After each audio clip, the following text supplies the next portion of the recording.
All right, Jimmy Ott and Paul Stone talking college football. Let's get right into it. Picks and analysis every Tuesday and Thursday here on the College Sports Rush YouTube channel. Let's start off in the Big Ten. It's the big one on prime time on NBC. Illinois and Indiana. We talked about these two teams, great seasons last year. Indiana making it to the playoff. Illinois with double-digit win season and winning a bowl game in an SEC against an SEC opponent. And both are 3-0 now that we go into this one. The big difference here is that Illinois has played one quality opponent, even though Duke is 1-2 at this point. They're a good team, and they played them at Durham. Now, granted, Duke kind of threw up on themselves that day with 5 turnovers and another fourth down failure, but Illinois still took care of business there. Indiana, they can only do what they want. We talked about it before the season. You know, they're going to be pretty good again, especially with their schedule only being slightly upgraded from last year. So both teams are 3-0, and that's not where the comparisons stop. The quarterbacks, Altmaier for Illinois, 72% of his passes. Mendoza, for Indiana, 72% of his passes. How about yards per game? Altmaier, 236 yards per game. Mendoza, 236 yards a game. So the running backs, Fegan for Illinois, 74 a game. Black for Indiana, 72 a game. The wide receivers, Beatty, 96 a game for Illinois. Cooper, 99 a game. I mean, it is really, really funny how but that's not the big thing. And I just like this Illinois team before the season started. Both of their coaches are certainly big personalities. Bielema, when he was in the SEC, loved covering him. He's a great quote. So, and we know about Signetti kind of just doing what he can to promote his program, and he's a heck of a coach as well. But 4.5, doesn't this seem like a coin flip game? Sure does to me. Understand Indiana's got the home field advantage, but Illinois having a taste of going on the road already is, certainly Indiana's got more people in the stands than they do at Durham. But I just think this is a really, really tight game. I like the way Illinois has handled their business, and Indiana, again, the schedule, I don't know how much it's got them prepared for this matchup. Now, Indiana, usually beats the teams that they're favored over, but I just think that the odds makers have this one a little bit off here. I'm looking at a coin flipping game. I'll certainly take 4.5. If Indiana was catching 4.5, I would be on them as well. Like Paul talked about, not getting married to our team, but maybe the point spread. Pick 'em game, anytime I'm getting 4.5, no matter who it is, I'm going to take them, Paul. Yeah, I tell you, this is an interesting game, no question about it. The winner of this game is going to be firmly in the hunt for a spot in college football's 12-team playoff. You mentioned that Indiana is a team that has taken care of business as the betting favorite under Kurt Signetti. They're 7-1 against the spread, or were 7-1 against the spread as a Big Ten favorite last year. So very interesting there. But then on the other hand, Brett Bielema, man, Illinois has been money as a road underdog under Bielema there in Champaign. The Fighting Illini 12-4 against the spread as a road underdog under Bielema. So something's got to give here. I think it's kind of which quarterback plays the best. That's not some great revelation on my part, but Fernando Mendoza coming over to Indiana from Cal. We'll see how he plays against his first live opponent, so to speak, as Indiana opened with games against Old Dominion, Kennesaw State, and Indiana State. Not exactly a murderer's row. As you mentioned, Illinois has played one, game opponent in their trip to Durham to play Duke and won that game decisively 45-19. So I made the number 3.5. I think 4.5, like you indicated, maybe just a little bit fat.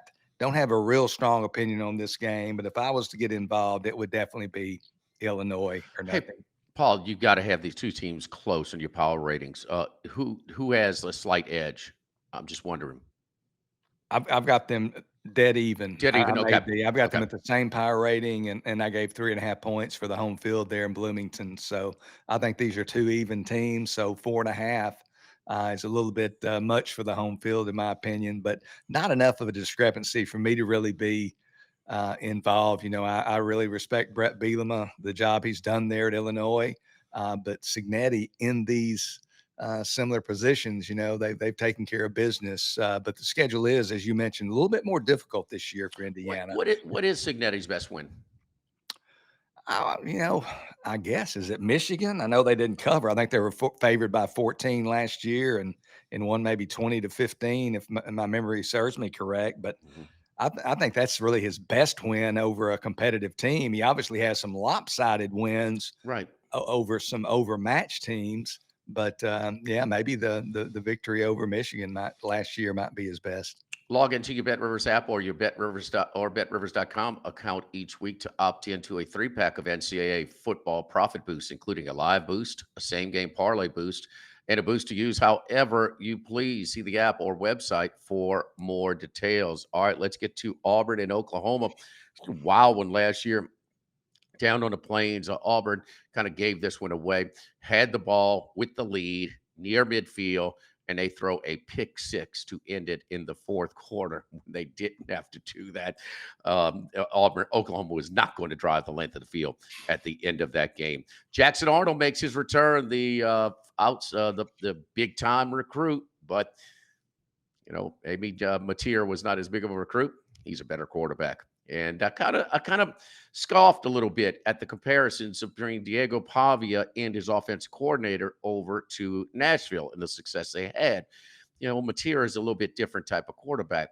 But I tell you what, it sure is working so far. And just the moxie, the football IQ, the toughness, and also he's a true dual threat. He runs a little bit better than most. He throws a little bit better than most. But when you can do above average on both, true dual threat instead of a dual threat code being just running oriented quarterback.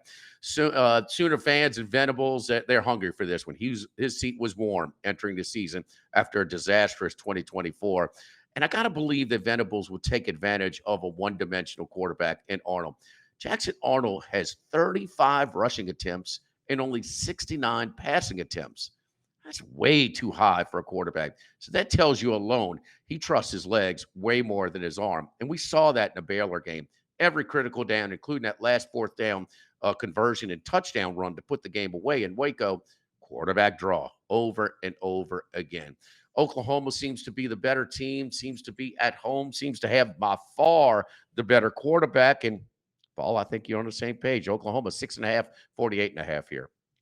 I'll give you a little background that I think hopefully you and the listeners will find interesting.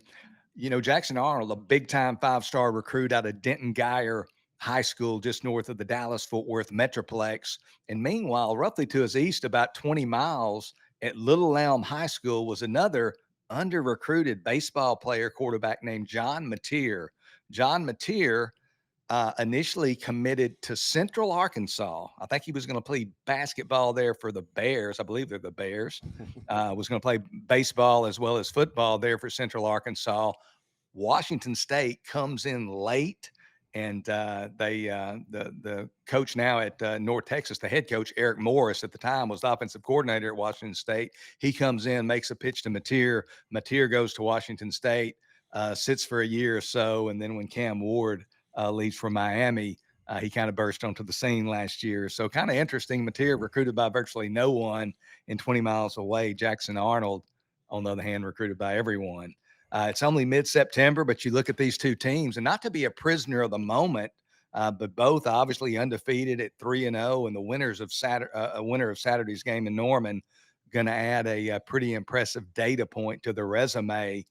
Both of these SEC schools have a notable victory this year. Auburn, again, went into Baylor, went to Waco, season opening Friday, won that game 38-24, rushed for over 300 yards against the Bears. And then in week 2, Oklahoma hosts perennial blue blood Michigan, beat the Wolverines, really looked the part on both sides of the ball in beating Michigan 24-13 a couple of weeks back.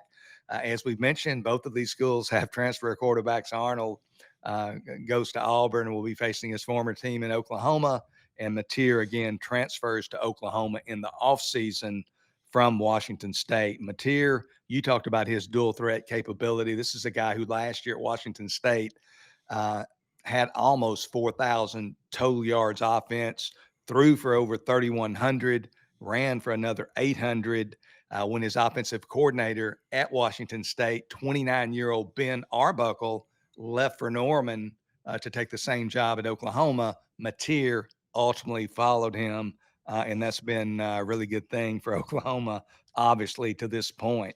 You know, lot to like about both these teams. I really like where they are. Both are going to make some noise in the SEC. The winner obviously is going to be firmly in that playoff hunt.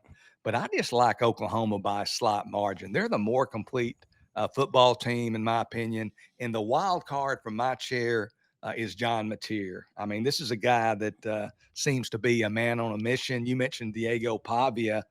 Uh, you know, he maybe doesn't play with quite the attitude that Pavia does, and maybe nobody plays with that type of attitude other than Diego. But Mateer's got some attitude. He's got some moxie. He's a tough guy. He runs the ball physically, sends a message. He's a guy statistically, he's already thrown for 944 yards. He's run for another 161. And last year, Oklahoma ranked near the bottom with Arnold as their quarterback, and Michael Hawkins started some games. But Oklahoma ranked near the bottom in almost every statistical category in passing offense. This year, they're among the best in the nation. Just tells you what the transfer portal can do. John Mateer, again, over 900 yards passing, have a number of weapons in that offensive lineup. They've got 4 guys who already have 13 catches or more through 3 games. The top of those is Purdue transfer Deion Burks, who was at Oklahoma last year but missed much of the year due to injury. Burks, 17 catches for 225 yards and 2 touchdowns.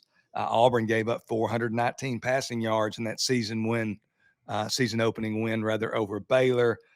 I think Oklahoma is going to come in here. I think they're going to be able to throw the ball. I think they're going to get the victory by 7 or more. Give me Oklahoma minus 6.5 over Auburn.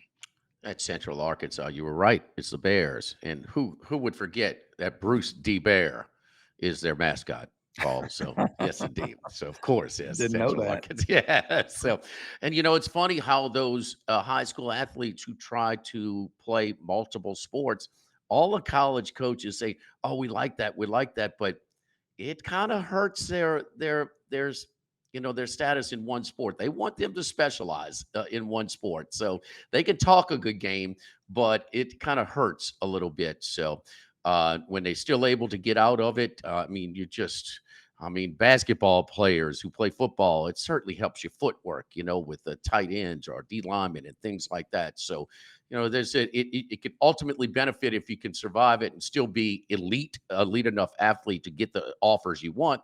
But I would just kind of covering this stuff enough, it sounds like it may have kind of limited his offers because he was stretched out on the multiple sports that he was playing.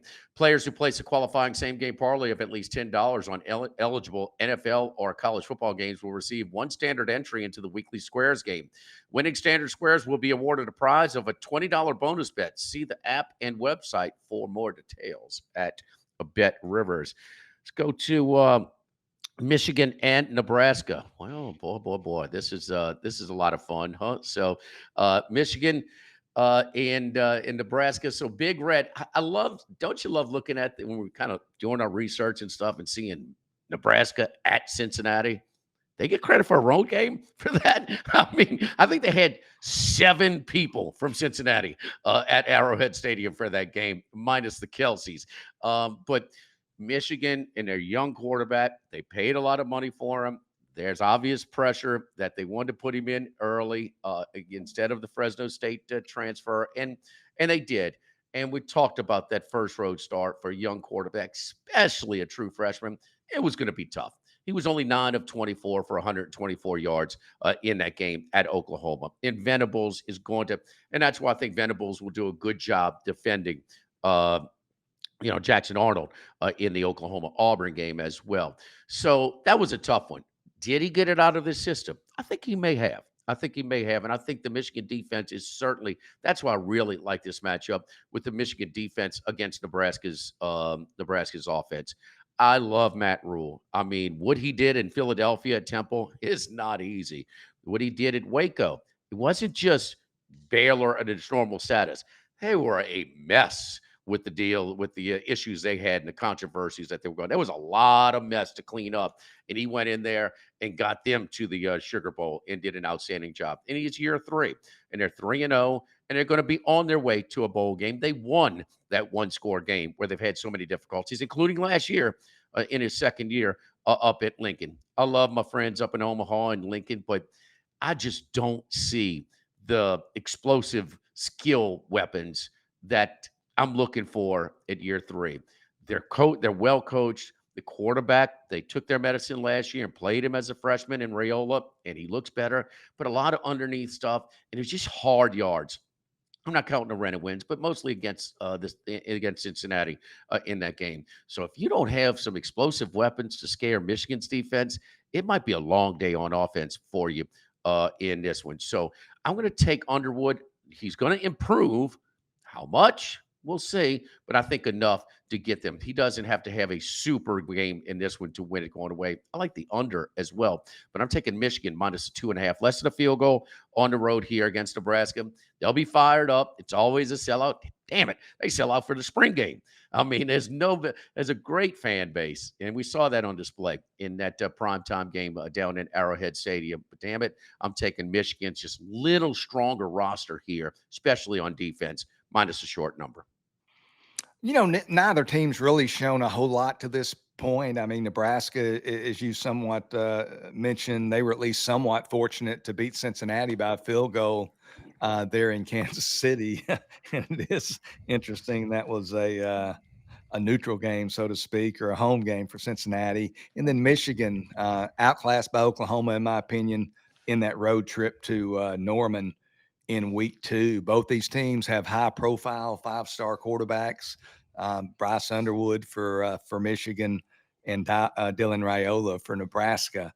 Michigan head coach, something to point out here, Sharon Moore. He's going to be suspended for this game, so he won't be on the sideline. Their interim coach is Biff Poggi. Moore also not only will miss the game on Saturday, his suspension started at midnight on Sunday. So he's not allowed to be involved in the preparation of Michigan, at least on the field. I'm sure he's involved, obviously, but not supposed to be at practices. So that's something to at least consider. This is an interesting game. I think you pointed out on an earlier podcast, some of these guys, as highly touted as they might be, making their first road start. And obviously this will be Underwood's second road start. But I mean, you look at, what Underwood did, as you mentioned there at Oklahoma, Arch Manning, his starting debut, he was the full-time starter at Ohio State. You had Ty Simpson at Florida State.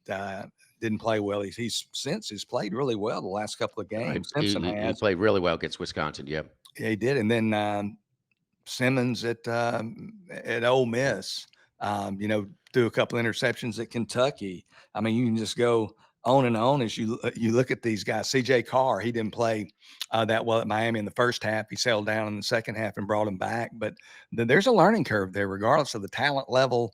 To go on the road, it's just a different animal, especially if you're playing against a quality opponent. So it'll be interesting to see what Underwood brings to the table in this game, how much improvement he's shown against a solid Nebraska defense. I'm not too interested in the side.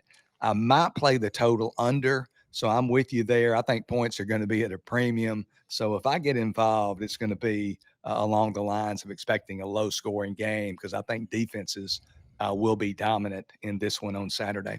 All right, let's get to one more my pick, and then we got a matchup that we're looking at our high volume menu this weekend. That Paul's got a side and total single game parlay, guys. Alert on that one. Let's go to Salt Lake City, Utah. Utah and Texas Tech.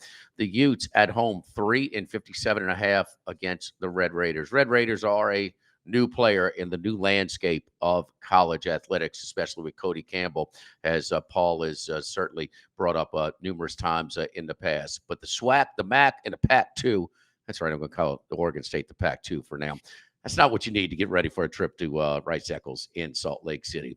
I mean, this is one of the best, stronger home field advantages in all of college football. Maybe it's the altitude, maybe it's the crowd, whatever it is. Maybe it's Whittingham that they're well coached. Whatever it is, I'm sure it's a little bit of all of that. You take the percentage and apply them exactly where you want. But Whittingham and what he did, and man, it was just the Cam Rising thing, and Cam Rising, and that's one of the best bowl games I've ever seen in that Rose Bowl game, that Ohio State Utah game. That was unbelievable between those two guys, man. It was fun to watch. But Whittingham, it was just a cloud overhanging the Utah program and certainly the Utah offense. Now he's got his guy, another one of those quarterback coordinator transferring together from New Mexico over to Salt Lake City. And the thing I like about Whittingham is, if you notice, so Rising, he would run it just enough to show that balance to that dual threat.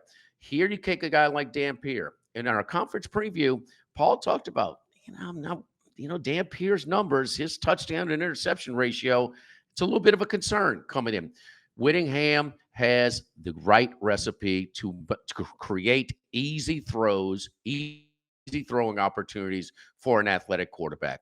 And it's showing right now. 7 touchdowns, 0 interceptions, 73% completion percentage for a guy that definitely scares you more with his legs than with his arms.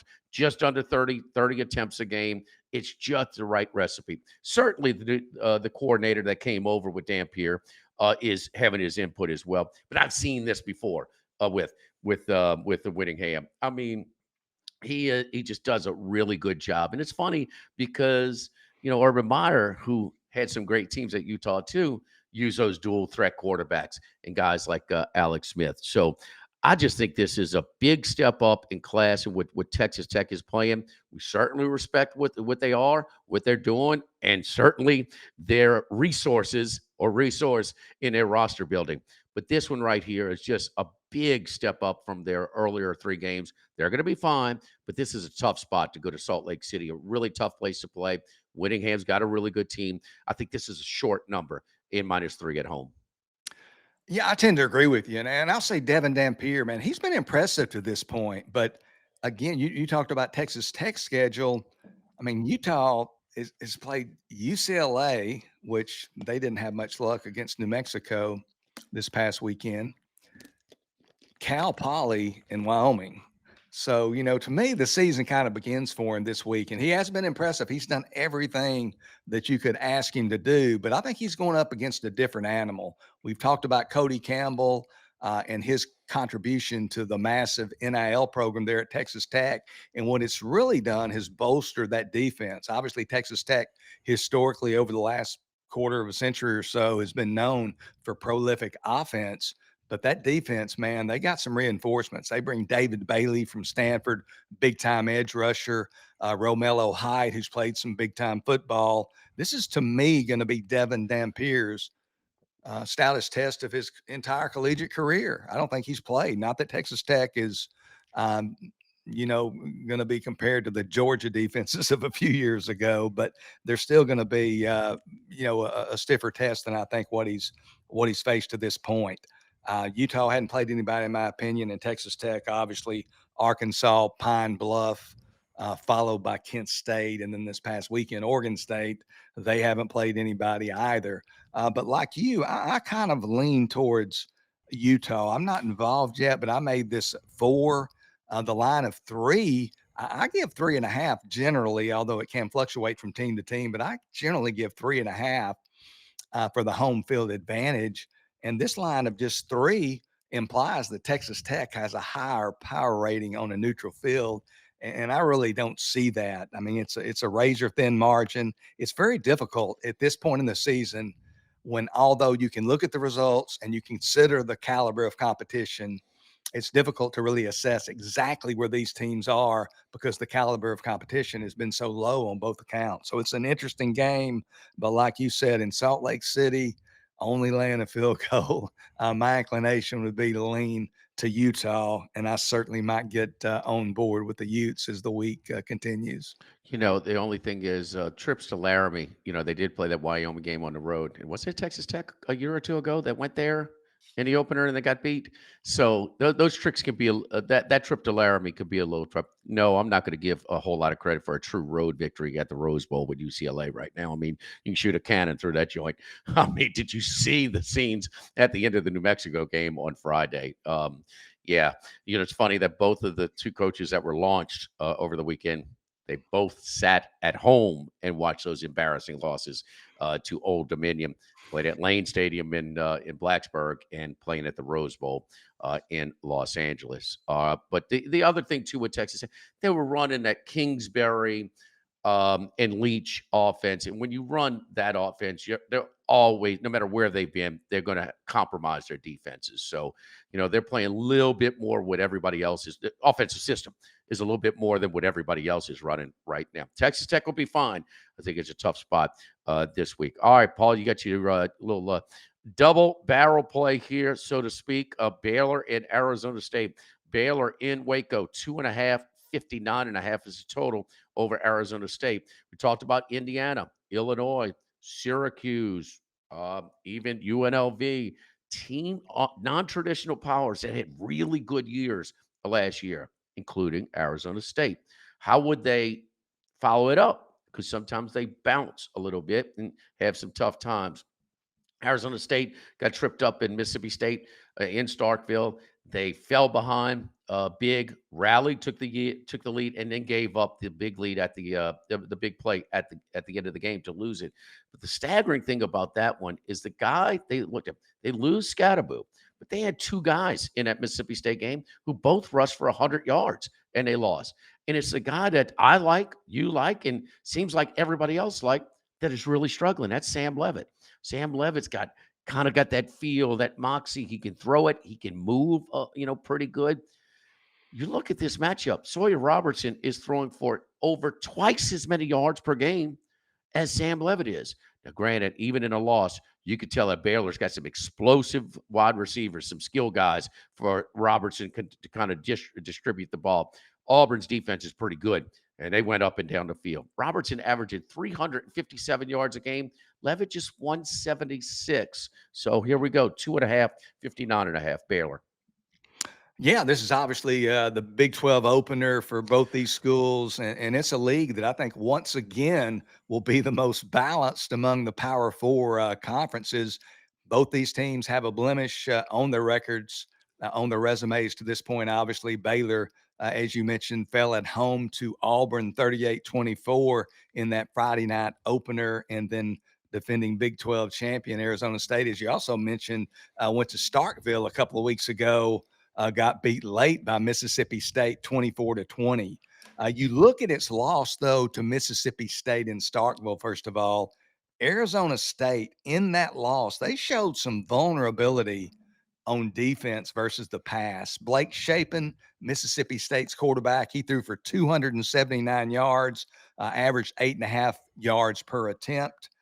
Mississippi State's passing game, it is good. But I don't believe it's in the same league as Baylor's. You mentioned Sawyer Robertson, Baylor's second-year quarterback. He started the year by throwing for more than 400 yards against two pretty good opponents, those being Auburn and SMU.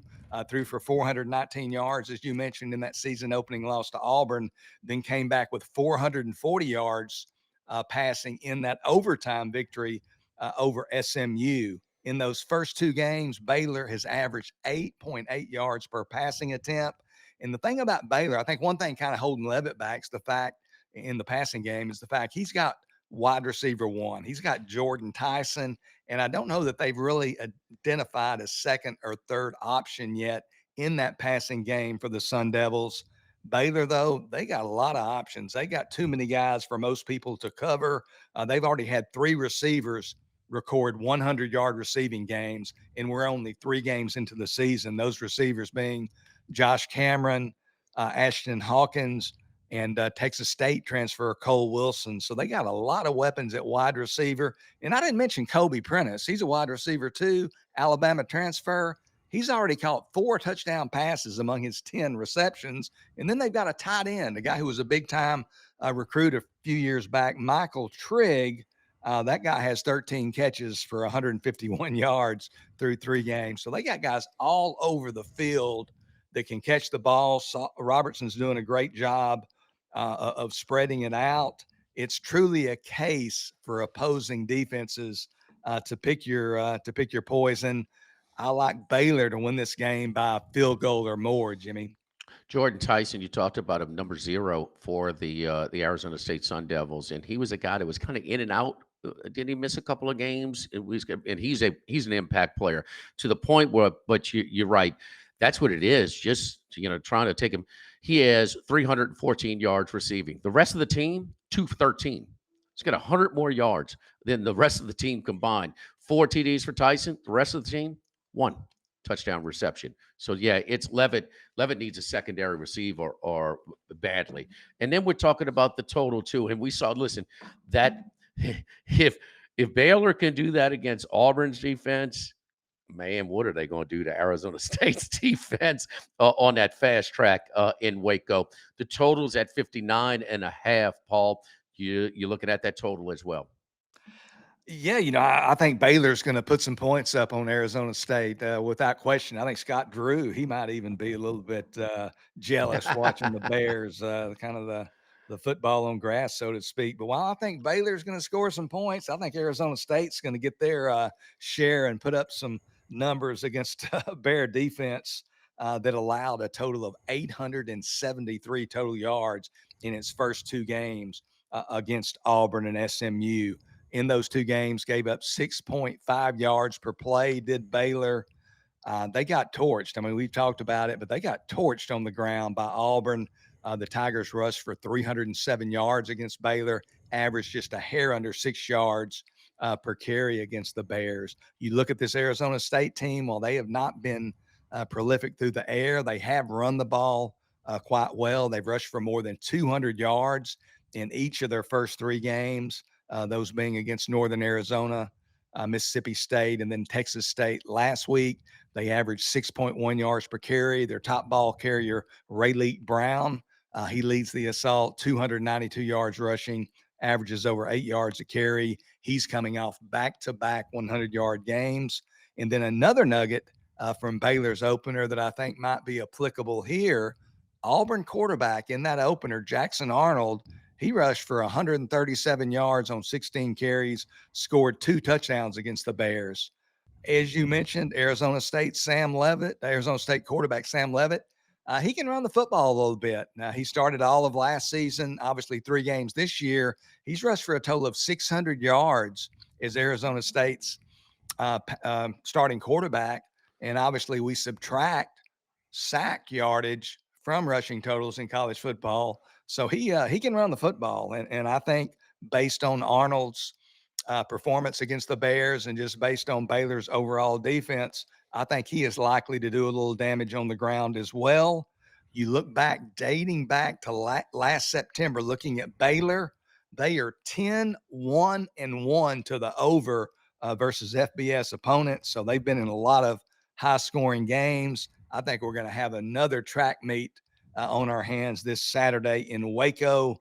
Lots of points, not a whole lot of defense. I like the over 59.5 in this particular game, Arizona State and Baylor. Yeah, it would be interesting to see if Dillingham uses some of those design quarterback runs that were so effective for Auburn against Baylor's defense in that earlier Friday night victory for the Auburn Tigers. One that neither of us have a side, but certainly kind of interesting game here. And the Florida gauntlet continues. I mean, they get upset, and obviously that was not their best effort against South Florida as they lost at home, and also the 13 penalties, the spitting that aided the game-winning field goal drive for the South Florida Bulls, and we saw some of that lack of discipline again on display. They got an 87-yard touchdown that's called, that's going to give them a double-digit lead in Tiger Stadium against LSU. And man, it was going to be interesting. Brian Kelly divulging that, yes, Garrett Nussmeier is dealing with some torso injuries that's affecting some of his throws. But that would have been a totally different game. And then, of course, ending it, 3rd down for LSU to try to get a 1st down. They can run the whole clock out. Well, just in case they didn't get it, Florida's got 12 guys on the field. So just not having control of their team. But they did put up a fight. And will they put up a fight against in-state Miami? You would think so.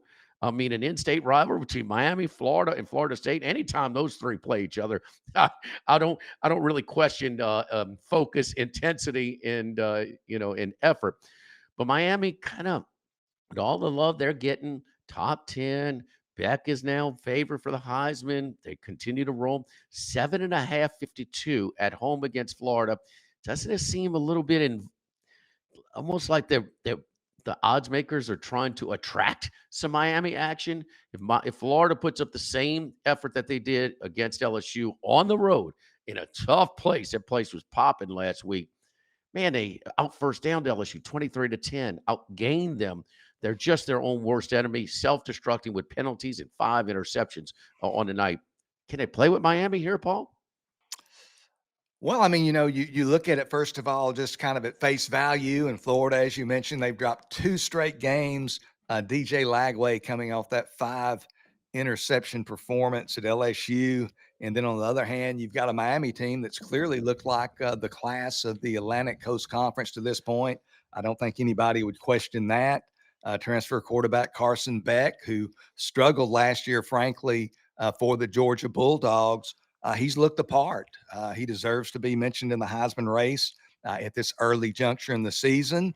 The Hurricanes, dare I say it, not only look like a playoff team, but in what I believe is a wide open year for whoever raises the gold trophy, the gold ball at the end of the year. I think Miami's also at least a marginal national title contender. So they've really got it going on. And then you look on the other sideline, Billy Napier, obviously under heavy duress, clearly on the ropes. I think, just about everyone would expect Florida to have a new coach at the beginning of the 2026 football season. But this, I think, and I certainly believe it, that football team, they love, whether Napier can coach or can coach, that football team loves Billy Napier. I mean, they love their Yeah. Oh, coach. he's been here before. Yeah. Yeah, they stand by him. And I'm just a little bit leery of, although Miami just looks like that, maybe on paper from kind of a square standpoint, looks like they're just going to blow Florida out. I'm a little bit leery of fading a team like Florida, whose players still care about their coach and who have their backs firmly against the wall. I just think whatever their best shot is, and I thought the same thing last week against LSU pretty much, but whatever their best shot is, I think they're going to bring it against Miami. I think it's a little bit too much. And again, this is one I hadn't pulled the trigger on yet, but I think I'll probably ultimately be with Florida getting more than 7 points. It just seems like a touch too much for a game of this magnitude.